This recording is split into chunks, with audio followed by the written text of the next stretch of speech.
let's get into what y'all came here for, and that's the kills. All right, so to kick it off, I'm gonna go from worst to best just to build a little anticipation. I don't really want to go through by film. Kind of feels I don't know, this doesn't feel as fun. First death on the board, we have whoa. Let me let me introduce the tiers. We have Killing It. That's just the best of the best. Top tier, obviously, on the tier maker. We have it's impressive, like I do like this. I think it's elevated. I think it's one of the better sequences. Then you have, yeah, that's a Final Destination death. That's just like right down the middle. It's good. It's fine. Did the job. They did. Then you have Forgettable. This is just like, it was lazy. Could have done a little more. Could have had a little more on that, a little more stank. And then you have Booty Booty Butt Cheeks, which that's just, the trash, the fucking worst of the worst. To start off Booty Booty Butt Cheeks, a lot of these are probably going to be from the Final Destination, unfortunately, but we have Samantha Lane.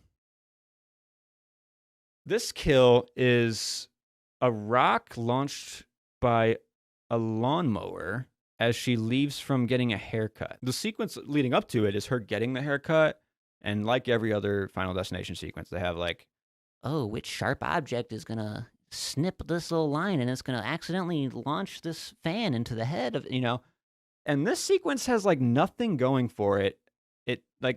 She's cleaning out her toenails or some shit, and it's like, that's not life-threatening stuff, man. Like, I understand a knife is scary, but it's fucking boring. It just feels like the most bare bones and like nothing interesting going on in the sequence leading up to it. And then she just walks outside, a fucking rock gets kicked by a lawnmower and straight through the face. Like, I understand her son's through it before that. And she gets out the classic line, "I've got my eye on you." But yeah, I just like find it so basic and boring.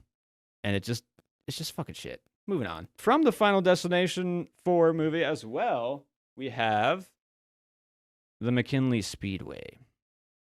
I guess we got to go this way, don't we? Because this is the worst. But right before this, we have the McKinley Speedway. I fucking hate this sequence. This shows you what you're in for when you watch the Final Destination movie. It just displays a level of shit that they're like trying to pass for you. It's like, holy fuck, you think that's what I want to see here? No, like, it's the CGI is like a massive step down. It's always like mushy.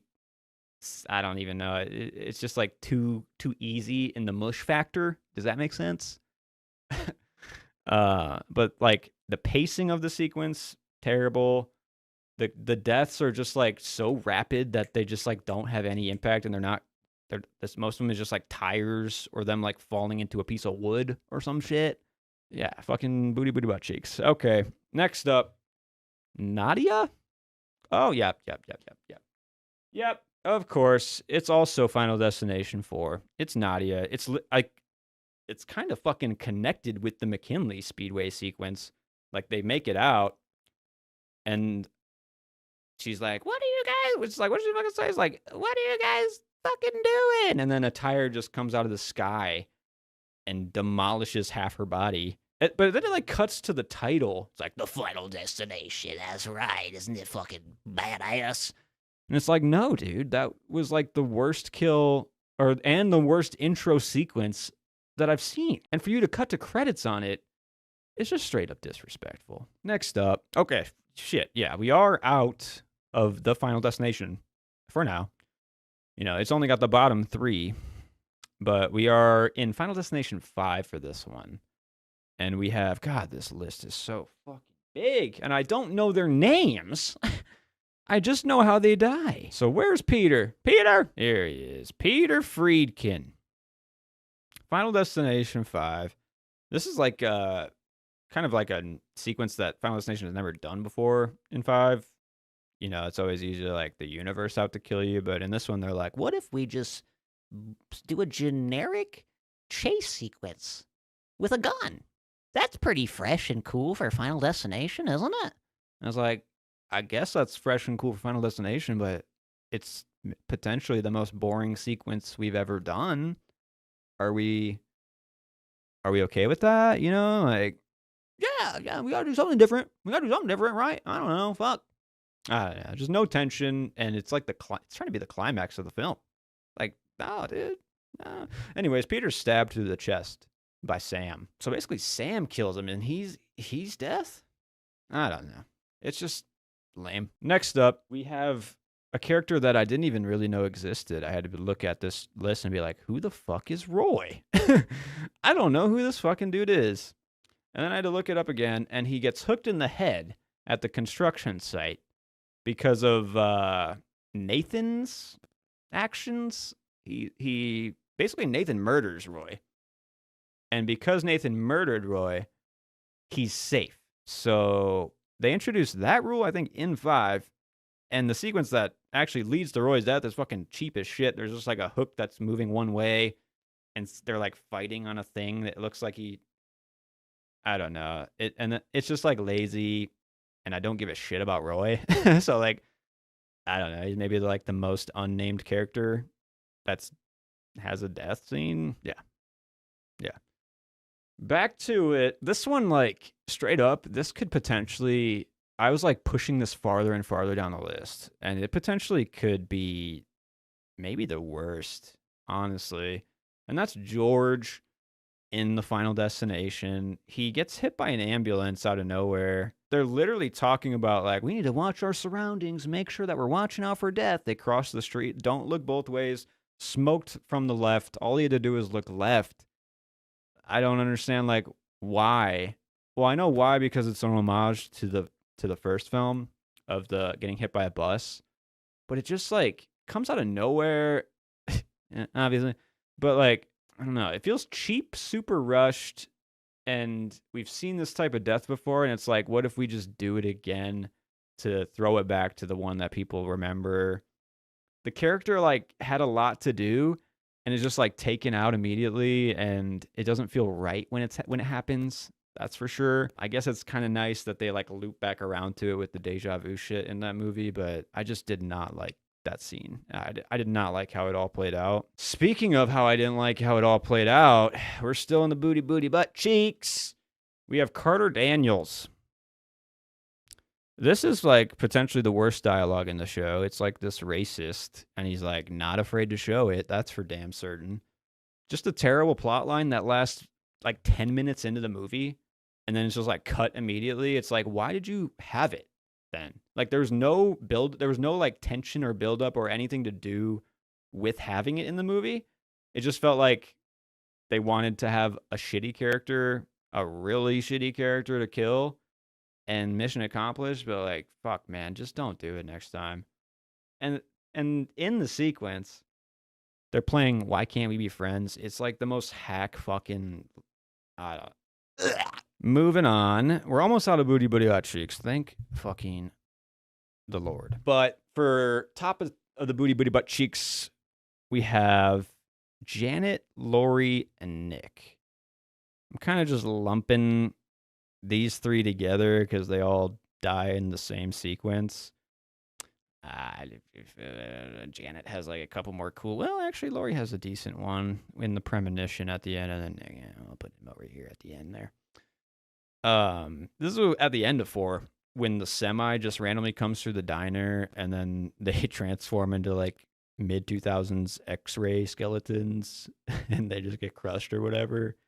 Just the icing on the cake of that shit cake. They clearly were like, we have to outsource this to a company that can make something cool because we didn't fucking end the movie correctly. And they kind of squander like a couple of the good death sequences for that movie for these characters. Like most of the movies end on kind of lame deaths, honestly, but this one is especially so. Okay, fucking A, out of booty butt cheeks, we are moving into forgettable. So, a little bit of a step up. And this one is just a fucking straight up injustice to the entire franchise. It's just disrespectful, man. Like Alex being killed off screen by a falling brick. You never see it. You read it in the paper. What's her nuts? Fucking Clear Rivers. She mentions Alex. It's like, oh yeah, remember that really important guy? Well, he got hit by a fucking brick. You're not coming into this movie. Get over it.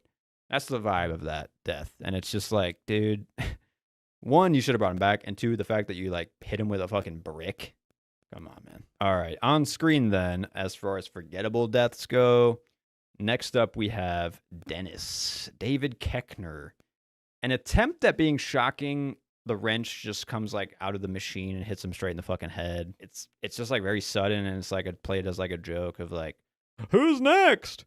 Oh shit, it's Dennis. Like, yeah, Rush, not taken seriously. You have David Keckner in the movie, and you gave him like nothing to do. After that, we have Train 81. I don't know, maybe people like this sequence more than I do, but to me, it's just like too much chaos that's happening all the time in this sequence. Too many fucking sparks. You know what I'm saying? Like, it's too bright. It's too flashy. It's just trying to like blind you, and with no substance to actually back it up. I like that we get like the subversion at the end of the Final Destination premonition. It's like, we're not, we just had another, and it's an endless chain of premonitions till we fucking die. That's nice. Like the other main characters on the train, it's all like coalescing in Death's way again. I don't like the physical like visuals of the scene, and I like how they die. I think they just get like thrown from the train. I guess Wendy maybe is the best of the three because she gets to like look at the train that's coming directly at her face. Julie, like another one, they had like good kills early on, and they just like squandered the potential. They really saved Julie in that movie, and I don't understand why. They could have just killed her off in a good death. Next up, we have Sam. And I guess like it's kind of paired with the next one as well, but this is where it reveals that they're on the plane from the first film. And I guess as like far as like closing sequences go for the Final Destination films, it's pretty good. It's maybe one of the better ones, I'd say, because you just get like the destruction of the plane again. You know, it's kind of like a greatest hits album. They just play it again.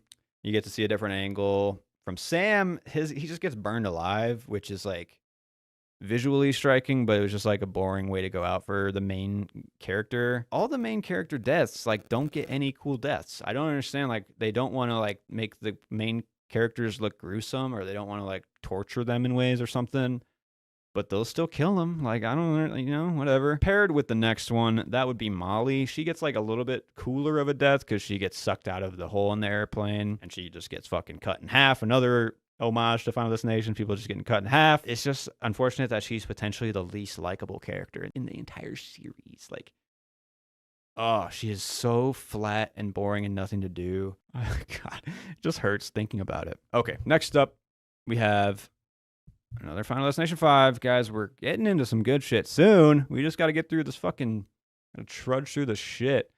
Because we have Nathan. These are all still like connected in the same sequence, basically. He's crushed by landing gear at a bar when he realizes that he's still in the chain of death. Yeah, I don't know. It's just like these ones, they're just like tacked on at the end. Nathan, his like plot of like killing someone and getting away with it, and then like the dude had like a fucking aneurysm coming or something. It's like, why? Like, I don't know. Some of the decisions for the characters just feel like they don't really matter. Like, they don't matter. Like, why did you keep him around at the end? To just, I don't know. Just not. It's forgettable. That's it. It is. It's just forgettable. Moving on. This one might be a bit of a. One might hurt some people because it is a very main character. For me, it's just forgettable because Clear Rivers is just taken out by opening a door. I just think that she deserved more.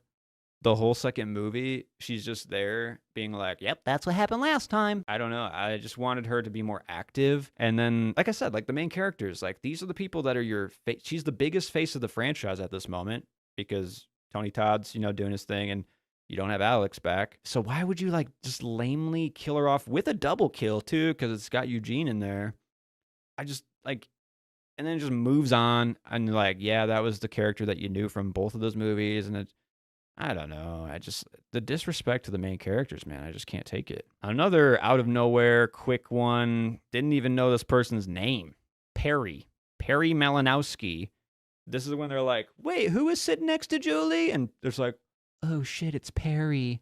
And then she just gets impaled through like with a spike or like a flag or something like that. Didn't even know who this character was. They introduce her. 30 seconds later, she's dead. The only reason it's like up a little bit higher in Forgettable is that she like falls forward on the spike and then like slides down the spike. That's kind of cool. But I just feel like this is the death that you could have given Julie, and then that death actually meant something. But instead, you invented Perry. And don't give a shit. Next up, we're almost out of Forgettable. We have Andy. Final Destination 4. Another character that's like, wait, who the fuck is that guy? Because in that movie, you don't know any of the names and you don't give a shit about them. And they're in there for like a second and they're dead. Because they just rush every sequence to kill people and never even like attach them as characters. But Andy's the guy who takes a pressurized tank to the chest and it launches him across his like shop into a fucking fence, and then he gets kind of like mulched by the fence. It's the mulching of the back and the little chunks that fall out are what makes it, a little bit up higher on the Forgettable section. But it's just like so rushed, so fast. The tank launching makes no goddamn sense physically. And the CGI is pretty shoddy, I'd say, even if it is cool. But, it's a little bit cooler than the ones below it. Fuck. Last and Forgettable, we have another character that you're just like, this guy exists? Like some of these movies, they just introduce characters and then like they instantly kill them off because they need like another link in the chain that they didn't think about when they were writing the previous 50 to 60 pages, So that's Jonathan Groves. Can anyone tell me who this man is? No, exactly. This is the guy who is in the hospital and the bathtub falls through the floor on him as he's like crawling away. Again, we don't really know why he's there, who he is, but they're just like, there's that Jonathan guy there. He's in the hospital. The part that makes this kind of memorable in the Forgettable section is that there's this old man that's like accidentally leaving the fucking water running or whatever it is. He's like sitting in his little swing. He's like, and like no one, obviously in Final Destination, people will just leave and never come back, until the screaming happens. I guess you see the water start leaking through and then the actual smash is decent. So Forgettable, but it is the highest in the Forgettable section. Let's go. We're moving up. So yeah, that's a Final Destination death. Right down the middle.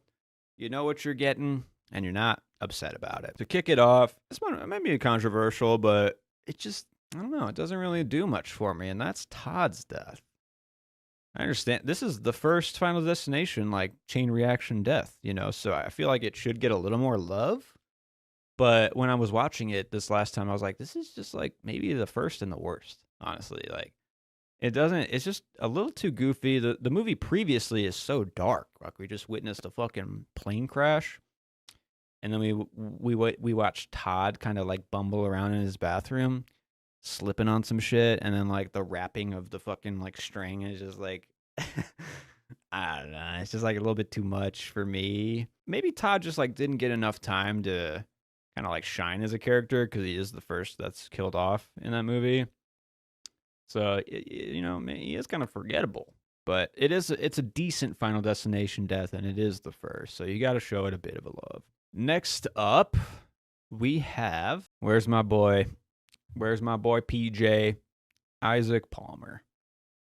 This is the acupuncture scene from Final Destination 5. At least Final Destination 5 has like other types of characters because his character stands out in that movie for sure. He's a fucking sleazebag. But to the movie's credit, is like we watch this man struggle and die, and we're kind of fine with it. He carries the comedy, he carries the entertainment. I just feel like a lot of those in the fifth movie are pretty drawn out, and the acupuncture death, it's like it's silly and it's fun, but at the same time, they're kind of like trying to play at some like Saw tactics, with like the needles and like some of the torture devices or whatever. I just feel like 5 and 4, this is when Saw was kind of like picking up in popularity in the franchise. People were like, oh, that's what good horror is. It's just fucking torture, So I think like they kind of stray away from some of like what makes Final Destination special in those later ones. And they try to gravitate towards some of the other shit like Saw, where it's like, Let's just be gross about it. Am I right? So yeah, Final Destination death. Some things are cool, some things are rough. The Buddha at the end. Sure, whatever. Next up, we got Devil's Flight. This is the roller coaster from the third film, the premonition sequence. It's a decent sequence. I feel like after Final Destination 2's premonition sequence, there's no real comparison to this one. And like I said in the review of Final Destination 3, it just feels cheap. Like literally, like visually, it feels cheap, and emotionally, it feels cheap. The characters feel like they were bought on budget. Like it's not that great. It just lacks depth, I would say. But as like a Final Destination premonition sequence, there's like beats in it that I like. There's deaths in it that I like. I like how they like roll it back or whatever. Like it's fun. It's a Final Destination death. It's just it's down the middle. Here he is. We got Lewis. This is the workout equipment death. I just feel like it makes like absolutely no sense that there's swords dangling swords on any workout equipment wall. And the fact that when you just release any weight from a weight machine, they just like fucking like jangle back and forth. Like, I don't know. It's just completely unbelievable in a certain way. But the little cat and mouse of like which one's gonna fall, which one's gonna kill him, how's it gonna happen? It's fun enough. The swords do kind of like are the main instigator in the end, but the little fucking crush of the weights, he's cocky, he's never gonna die. It's a nice little tag, nice little smash. Next we have Sir Ian McKinley. This character is fucking insufferable. Maybe the most annoying character of any of the movies. But I think that's what makes the death a little bit higher. Is like, yes, he's finally dead. And this is where he gets smashed by like the crane or like the sign or whatever the fuck that comes down on him. Just completely smashed. And what really seals the deal and not just like make it more of like a cheap death is the fact that you see like half of his body just like squirming on the ground next to the machine. That part, it's gross. It's fucking nasty. And it's like a nice little smash on that character just to get him out of the story. Next. This one, I kind of struggle with this one, but it is, it's a Final Destination death. It's a little higher, and that's Hunt. He's the dude who gets sucked into the pool through his ass. I think it's like maybe the best kill from that terrible movie. Like I like how you have the geography of it. You have the tension of like the PSI rising on the gauge. And I like at the end with the kill, like the fucking viscera coming through the pump. It was fucking cool. But then I was like thinking about it too. It's basically composed of like 2 shots, that entire sequence. It's like him on the bottom of the pool, ass to the floor, being like, oh my God. And then you have the shot of the actual pump, with like the bubbling of the water and then like the PSI rising or whatever. But like literally it's just like cutting between those 2 shots because they don't have any other shots. There's one shot that they use close to the end of it where it's like skin shrinking, like he's getting sucked, the skin's like getting sucked in, which is nice that they have that. But like, it's just such a bare bones sequence that I'm like, is that just like they didn't get any fucking coverage or have the budget for that shit? Maybe. But the simplicity, I think, is fun. The idea of it is pretty fun. I like that they have that lucky coin at the end, too. Like, that's the reason he goes in the pool. Oh, I like it, but, it's a Final Destination death. Okay, next up, we have Carter Horton. Why did they name 2 characters Carter? I don't think they cross over any other names, right? And for the fucking, like, racist character, too. Like, what the why? Because Carter, this character is actually pretty good. I mean, he's annoying throughout it, but he's like the actual antagonist to Alex throughout the entire first film. And his death, like thinking back to when I was a kid watching this one, I was like thinking about the billboard swinging back death that he has at the end of that film. It's impactful for like the twist factor, but I thought I remembered it being like actually scarier, kind of like physically impacting in the shot. And it's kind of just like goofy. Like he's like, well, who's next? And he like has like a little like eye roll. He's like, oh shit. it's me, like it's just like it's not as cool as I remember. So, it is a Final Destination death. It is what it is. Speaking of, from the first film, this is another one that's like, is it cool or is it just like half-assed? And that's Billy. Like I think like the sequence leading up to it kind of seals the deal on it, where Carter's on the tracks and he's like, you know what? I don't believe it. And then obviously he's like, holy fuck, I believe it. And then he's getting pulled out, and it like last second makes it, he cheats death. And then, but this is what gets me is like Billy previously for the first hour before this is like a nice guy. He's like, you know what? Oh, shucks. I'm not even a part of their shit, but, no, it's fine. But literally right after this happens with Carter, like the car gets hit, he just like flips a switch because the writers need this character to be like somewhat hateable so that when he dies in the next second, you won't feel like he won't cry about him or something.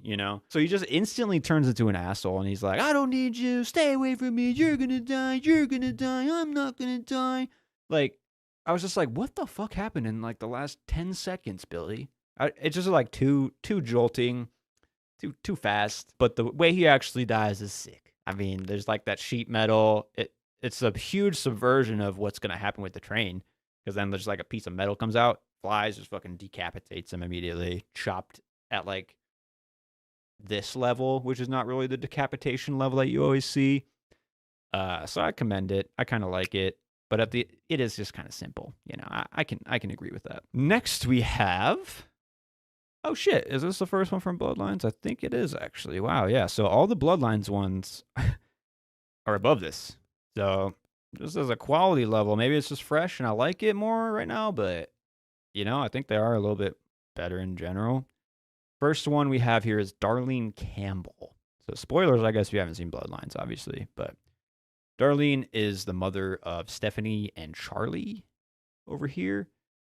She kind of comes in like halfway through the story and then plays like an important role for the kids.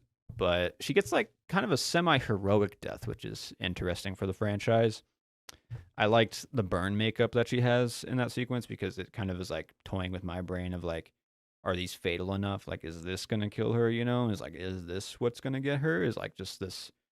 She went through all this trial to like get to her kids and save them, and like she's actually just gonna die through that effort.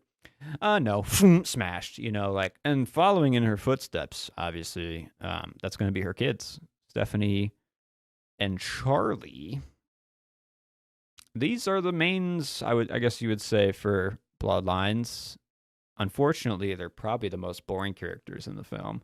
Everyone else around them is shining, I would say, more than they are, and they're kind of Stephanie especially has like the most to do as far as like work goes. For like, I gotta introduce all the plot. I gotta like investigate all this shit. I gotta come around on the fact that I believe it and try to get everybody else to believe it. It's like she's pushing everything. So, thankless job for her. Charlie's just kind of there to be like, I'm your brother, don't you remember? So, the way that these do die, I mean, like, obviously, it's spoilers again, but at the end of every movie, you think you made it out. You didn't make it out. Death's going to come back around and get you. And that's what happens here.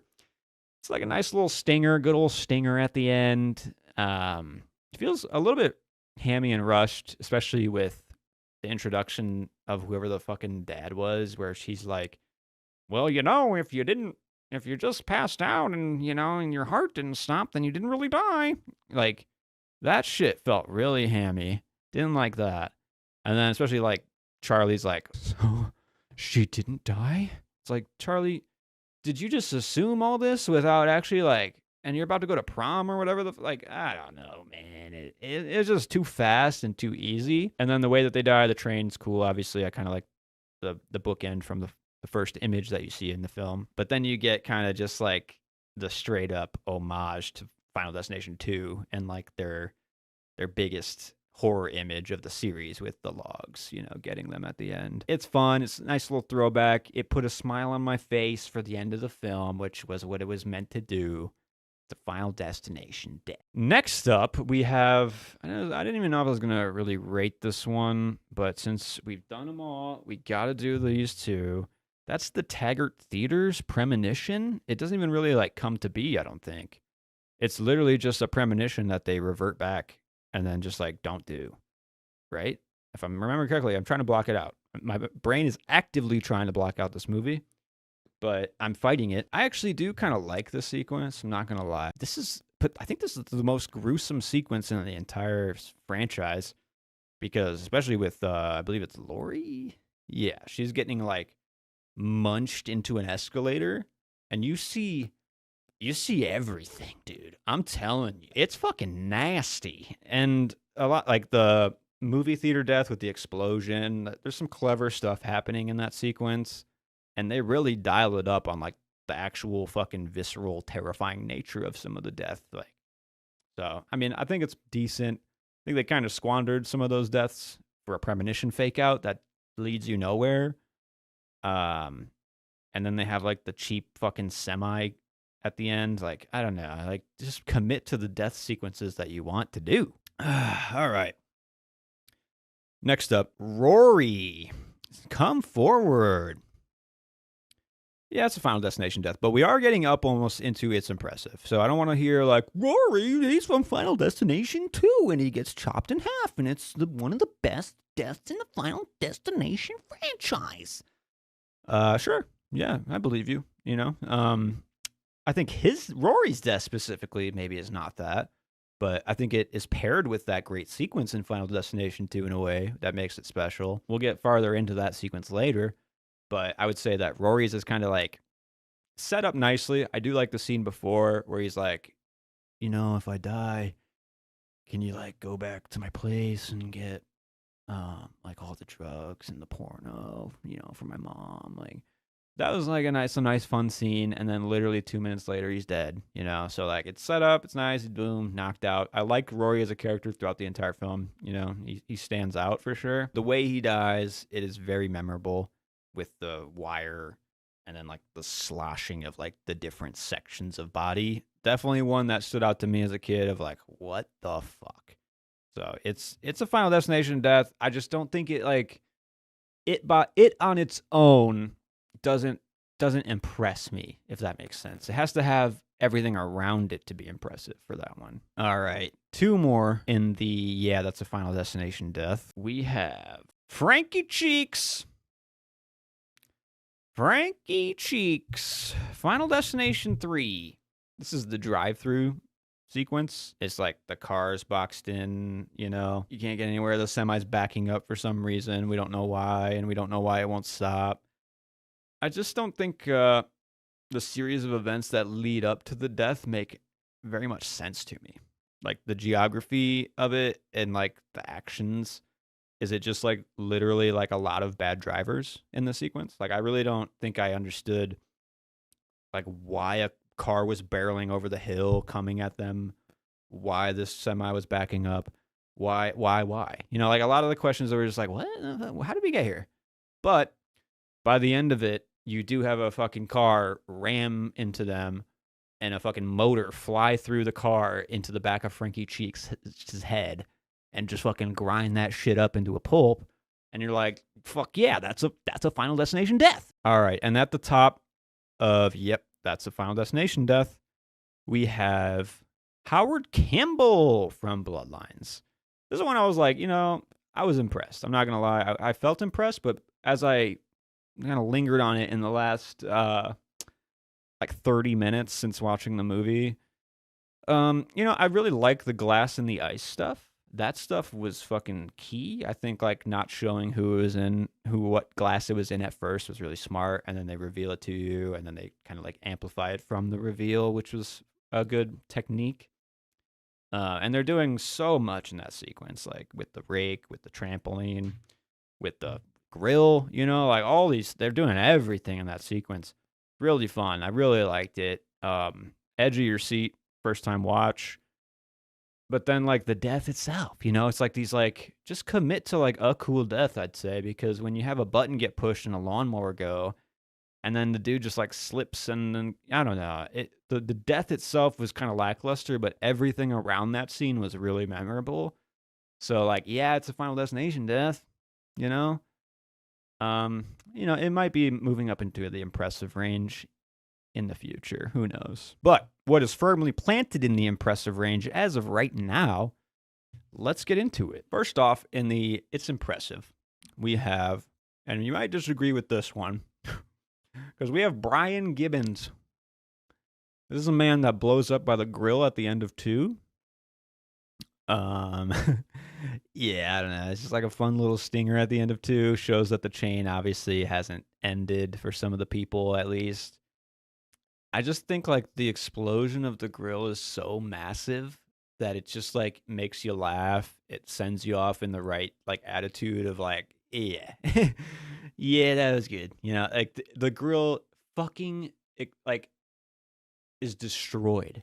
It's like a nuke went like something military went off in that grill. Like that's what it feels like. And the arm flying on the table, like the end little laugh at the end. I just like it, and it's one that's kind of always stuck out to me as impressive. But I did have the question, like, why the fuck are the characters eating there at the end? I might have missed something in 2 where like they know the farm owners or whatever the fuck. But I'm just saying, like, 3 people you knew just died in the field right next to you. And I probably wouldn't be going back there within 6 months or whatever it is to go eat. That's just me. Next up, okay, we're getting into good shit now, though. I had to kind of defend that one. I feel like just because I don't know. That's a personal flavor, I think. But this one now, I think we're getting into like, it's hard to argue some of the quality because we have Olivia. This is the best death from.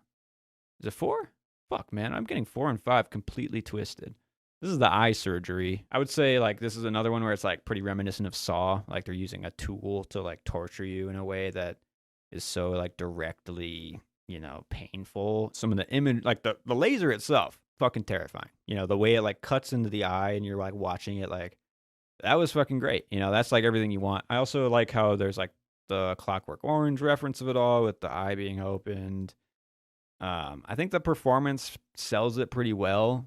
Whoever's playing Olivia, like she's like got the fear like building, correctly. And once the pain happens, obviously it really fucking kicks it up. I like the gripping of the teddy bear, the pulling off of the eye. A lot of good little moments throughout. But I will say, like at the end, again, like she just falls through the glass. I don't know. I think we could have maybe done something a little cooler, but I think it's impressive, like everything up to that point, especially. So it's impressive to me. Yes, yes, yes. We have Candace. This is in 4, right? No, this is 5. This is 5. This is 5. But it's good. This is the gymnastics landing of like the fucking back-breaking landing. Huge highlight of 5. I think it stands out. There's a lot of good build-up in this one. Obviously, most sequences have good build-up, but this one, they have like the tack or the nail on the board. They have like obviously the whatever liquid is always on the ground that they might slip in or fucking do something with. That's there. I think what kind of like stands us out is like it's impressive is like as a sequence itself, you do get to have like actual like visual artistry with the gymnastics. Like you actually do get like good poses, some visually striking things in the scene itself, and it's like leading you up to that final crunch, in a good way. The way that like it all plays out at the end, it like really comes together nicely with the actual like chalk or whatever the fuck, and then like the landing is like, yeah, that's the good shit right there. That's impressive. Next up, after Candace, we have Tim Carpenter. Yeah, watching it back, it's just like, how old is this dude? Like he walks outside, sees pigeons, immediately decides to run at them as if he's like 5. Yeah, I don't know. I'm giving it shit. But there is an entire sequence that leads up to this with like the dentist and whatnot. It's decently well done. A lot of like tools, a lot of glass. But the actual death of Tim Carpenter is really what like makes this impressive, because the pane of glass that falls and the actual like prop dummy that gets like fucking like folded like by the glass. It's fucking disgusting. It's fucking real. That one fucked me up as a kid. You know, like that one fucked me up. I'm like, I could be little biggie Tim Carpenter, just running at some pigeons, and then something's gonna fall on me from above that I probably should have known was there. That could be me. After Tim, we have Julia Campbell from Bloodlines, the newest one. She is thrown into a garbage truck, and has an absolutely fucking gruesome death. The most gruesome in that movie, I'd say. The practical work is pretty solid, I would say, when you watch that. Props to the prop department for sure. And I think what makes this one impressive too is like we'll get a little bit into what it's homaging, I'd say, with the getting hit by a bus sequence, because that's what this one kind of feels to me like, is like it comes fast and hard out of nowhere. You're looking at one person, you should have been looking at the other person. It's brutal as shit. It's playing at what the hit by a bus sequence did in the first one well, which is like we need a quick kill that really packs that fast punch, and this one's a little bit more played out with them chasing the fucking garbage truck. But and at the end, it's just like, boom, you're in it. Yeah, you guys are all gonna die. Better start taking it seriously. I like this one. And after this one, we have, maybe people think this one isn't as cool as I do, but to me, it's like an iconic death in the series. It's impressive, and you can't deny that it played such a central role in some of the deaths going forward. And this is where Terry is just like, what does she say? You can just drop dead. Boom. Like you can hear the bus when I say that. It's like, the beat that happens directly after that line, and she's just gone.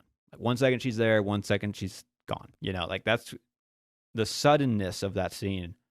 On first watch is shocking, and it's still shocking. But I wonder, like, because is this the death that sealed the deal for the franchise to like go forward? Because obviously Final Destination 2 has the ones that are iconic and everyone really remembers. But Terry get hit by a bus, that's like, I do think about that when I think about Final Destination, So I think it's impressive. I don't know if it's like killing it territory just because it is so easily done, but I think it deserves the credit, Next we have Aaron. Yeah, this one is in Final Destination 3. I just think the practical effects really make this one stand out as it's impressive, and that's where she's getting nailed through the head into her hand. I think that they just had like a nice prosthetic for this, because it's not too difficult to do when you have the hand there, especially too. But just the fucking raw realism that I felt in this death, it's fucking silly as shit leading up with all the whatever the fuck box store shit that's just like falling off of shelves or whatever.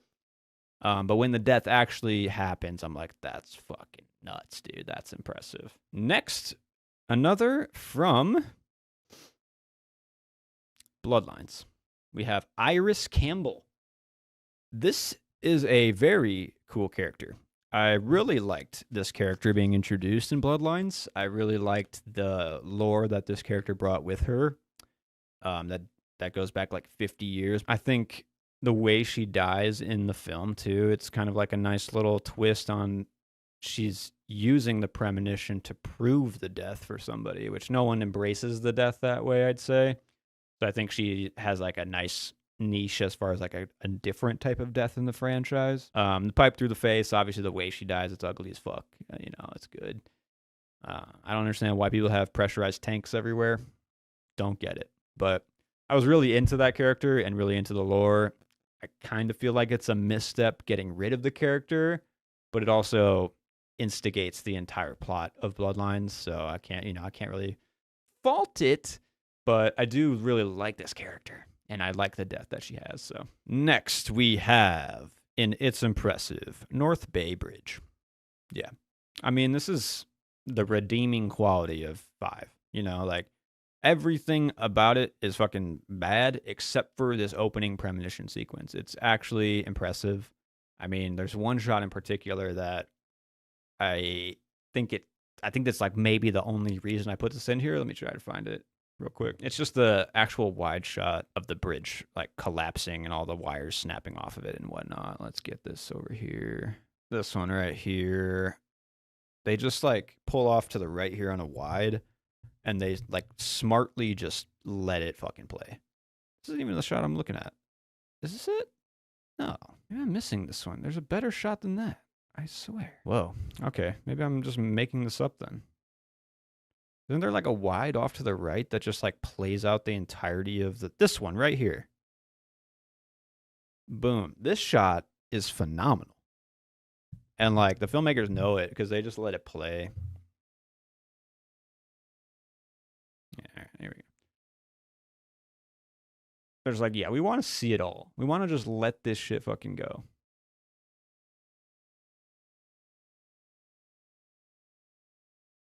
Yeah. I mean, that shot alone is impressive, you know, like, so I have to give it its credit, you know, it's a good sequence. Speaking of another good sequence, premonition sequence, we have Skyview Tower in Bloodlines. A really cool sequence, great introduction back to the franchise, and just like got its own flavor and vibe, you know, in like a fun way. I really like the kind of underlying idea of the sequence of like taking the lucky penny from the fountain and it kind of like maybe triggering all this bad luck, you know, or whatever occurred, and it bookends it so sweetly with the penny going back into the fountain. I loved that. I loved that little touch. I loved all in between that with the introduction, like I said, of Iris. I think that character's really cool. Obviously, we get Tony Todd's introduction to his backstory. So I really enjoyed digging into that as well. And then just the deaths itself, there's a lot of variety. You know, the floor going out, a lot of the stuff happening with the people going to the elevator and to the stairs. Just like very well thought out and plotted. Hooks you pretty fast. I was in. Okay, this one, I bet people are just gonna like, what the fuck are you thinking, my guy? Because this one is Eugene Dix. I think this one's impressive. I don't know. I remember this one more as like a kid. And I think it's like about the anguish that Eugene is feeling in this moment that really makes it impressive to me as like believable, and the tension basically 15 minutes from the end of that movie that they can still kind of generate with this scene is pretty impressive. Just like the way that the medical equipment is just like rolling away, things are getting disconnected. You know, obviously there's gonna be some liquid that's like shooting out of something.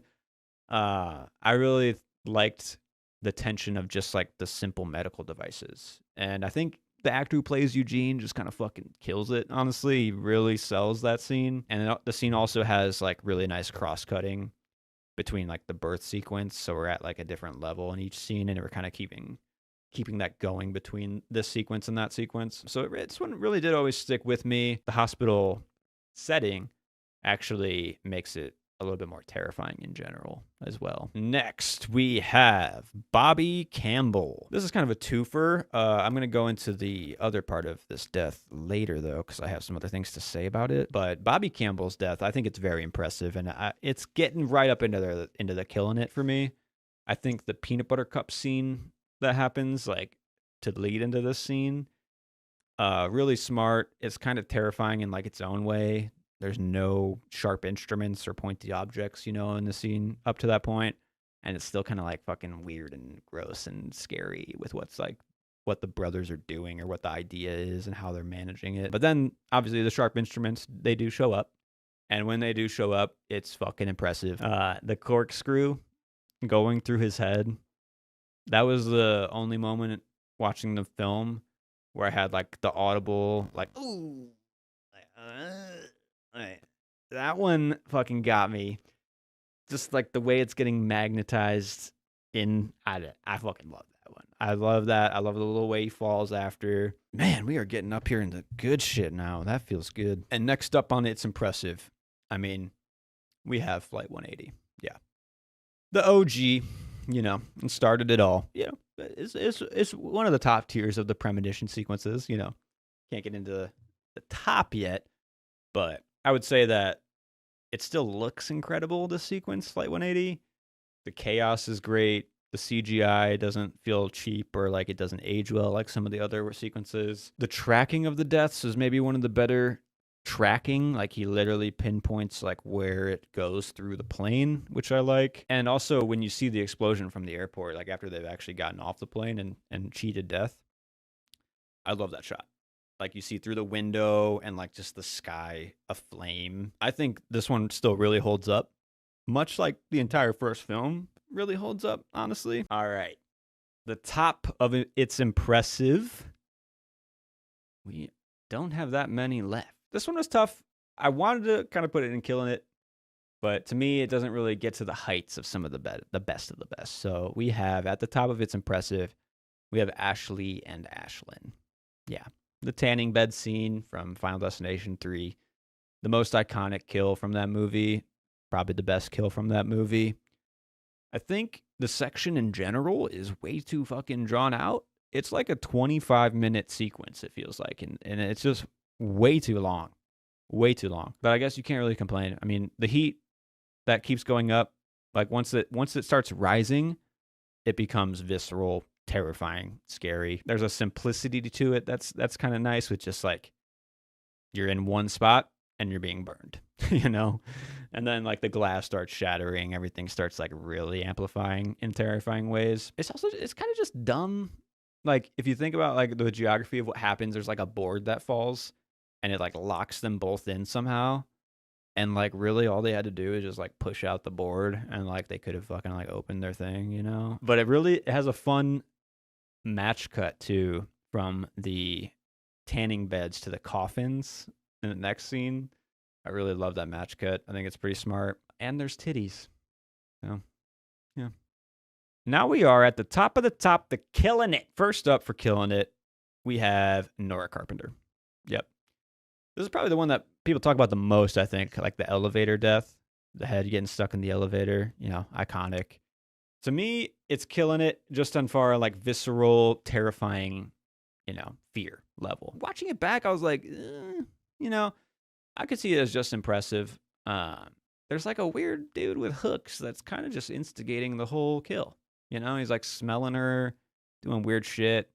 I don't really understand like why this person, like he's responsible for basically the whole death in a way that kind of cheapens the death. But over like when it kicks in, they like call about the hooks and it's kind of like playing on like all these things like revolving at the same time. And then obviously, you know, stuck in the ding ding, and then like the I don't want to die, fucking terrifying. I don't want to hear that. But then Eugene sells it again, like when he's got the head in the elevator, and he's like over into the side in the corner, dude. He sells. He's the best actor in that movie. Low key MVP, I'd say honestly. Next up, we have Valerie from the OG. This one feels like the pinnacle of like chain reaction death for me in Final Destination. This is like the computer. She's got like a vodka glass that cracks and then it like leaks on the computer. Computer explodes. Fucking, she's like dancing around in the fucking apartment or whatever, avoiding thing, grabs the towel knife thingy, and then the knife just goes like straight into her chest. I don't know. Maybe it's too silly like Todd's a bit, but this one just kind of worked more for me. And it's also like grounded in realism with Alex comes in and then he like grabs the knife out of the chest. Like why would you do this first? But like it makes it so he's still on the run from like the cops, and it's like, is he just a psychopath killing people, or is this actually death? You know, it plays it well in the way it's executed outside of the death afterward too. 4 remaining, and number 4, it is Eric from Bloodlines. I've already talked a little bit about Eric. I think he's the best thing about Bloodlines, and he has several great scenes because like originally he has a scene, a Final Destination-esque death scene, and they just pull the rug out and they're like, yeah, he's actually not even on the list, basically. So really, the tattoo scene, I fucking love that scene. I think like the switch from the hardcore music to the emotional music, really smart. And then the playful like nose ring shit, like the magician like getting caught with the rings, you know, type of vibe. Getting like pulled up by the nose ring. He's like straddling fire over desks and shit. I fucking love that sequence. And then he gets out of it, and I'm like, thank you, because I want this man in the rest of the movie. It's just weird that, like, that sequence, like, Death is not chasing him at all. But then you mess with Death, you know, weird shit happens or whatever it was. So, like, he does get his actual death scene. And I think this is actually still, like, it's killing it. It's top tier. We have the MRI machine that's going into overdrive, just pulling shit in. He's got piercings everywhere. So, like, it starts to come out of his ears. Then you see the nipples come out. Fucking nose comes out. And then, of course, he's got the dick piercing, too. And you see, like, you feel the pain. You see what's going on. And then he gets sucked into the machine. I like how there's obviously skull imagery throughout the entire franchise, which is fun to kind of like pick out, you know, where they're putting it. But he's got a skull tattoo on his belly, and like the way that the bars are getting pushed like through his fucking stomach, through the skull, mouth, and face. Like everything about that sequence was fantastic. I loved it. All right. Final three. We have Cat. Yep. Yeah. This is the kill that fucked me up as a kid. 100%. This is the most memorable kill of Final Destination, in my opinion. No? You guys agree? Disagree? You never look at PVC piping again the same way after this. This is also like sudden. Maybe like hit by bus energy. All these things are kind of playing in the background. You're like, Oh shit, when's it gonna go? When's the fire gonna ignite? you know, literally. So that's, you're kind of like waiting for a different death. And then this one just boom, comes out of nowhere. Also kind of instigated just by one fucking idiot. Like he kind of killed her. She's like, you think you can keep it down? And he's like, yeah, I'll put on the silent mode. And then he just jams the fucking machine into the airbag while she's like looking for something, you know? Like, I don't understand like what the thought process was here. Like, so death also, it can take inanimate objects, but it can also take dumb people who are basically inanimate objects too. Like that's what I'm getting, is like it can use them just as much as a simple tool, because it's just like he just fucking killed her, just straight up, the fucking dumbass. But the PVC pipe through the head, yeah, unforgettable. And talking with some other people, my buddy was telling me his rankings and like some of the deaths that stood out to him the most, and he brought up this one immediately, and I was like, dude, I feel the exact same way. Like this one is just like something about it. I think maybe the practical effects too of like the pipe through the head. It's fucking it's fucking gross, and it's real, and it just doesn't it doesn't feel good. But for the movie, yeah, 100% killing it. Yeah. Okay. I mean, we only got two more. I mean, I think you kind of know probably what the first one's gonna be, right? It's hard to deny. So for me, the best kill, just single best kill, has to be Evan. I think this is the most fun of the franchise, maybe. This starts with Evan getting back. He's just won the lottery, which is like a great little like backstory for this character to be killed off early on with. He's got like a Mac and a fucking gold watch, and yet he's still using a fucking leftover spaghetti pan. Throws the spaghetti out the window. He's like, yeah, I'm going to put this directly back onto the stove and cook something with it. Fucking like a disgusting human being that now has millions of dollars. So it's like, I want to see him win, but I also want to see him lose type of situation, you know? Then in the background, another nice little touch is like people are on the phone on his answering machine, and they're like saying like, hey buddy, you lucky fuck, call me when you get back, you know, like shit. Like he's like, you're so lucky. He's like, or he's like got like girls being like, hey, you want to call me? I know it's been over a year or whatever. Like this guy's got, his life is like so bright. Like he's got so much to do, and yet he's so fucking dumb because he's sticking his hand in the garbage disposal, which another moment of just like pure like, don't do it, dude, don't. Gets his gold watch stuck. Fire starts, like chaos starts raining as most Final Destination sequences do, and he's stuck in one location. Finally gets the hand out. Like so much goes on, escapes the fire by going out the fire escape into the street. Like he's like making it out, you know, like it could have been fast, simple, and like just killed him off, but he's actually made it out. He's going down the fire escape, down the ladder. he makes it into the alley, and he's like, I forget what he says, but he's just like, yeah, I'm better. I'm not gonna die or whatever like that. Then boom, slips on the spaghetti that he threw out the window, and then the ladder comes down and smashes him in the face. Like the spaghetti bookend. I don't know. Maybe that's what just seals the deal for me. But like the fact that he slips on his own nasty spaghetti is perfect for me. Like he kind of kills himself, but at the same time, it's all these death events that add up perfectly. To me, that's my favorite death. I like that one the most. It's gruesome, it's weird, but at the same time, it's just got so much fun going on. It's killing it. So I mean, top of the top. I guess if you consider it a kill or not, sure, whatever. But it's got to be Route 23, dude. There's no way that this isn't at the top of everyone's list if you use it in the list. I feel like this is the Final Destination sequence, the highway pileup sequence. You're driving on the road on the highway, you see a semi full of logs, and your brain, like your lizard brain, kicks in, straight up. It just fucking does. And that's because of the sequence. The log going through the police car, another top three, top five iconic image of Final Destination. I fucking love that effect. But just the actual destruction and chaos that you're witnessing that's actually happening, because it seems pretty practical for the most part, of just cars being sent to destruction.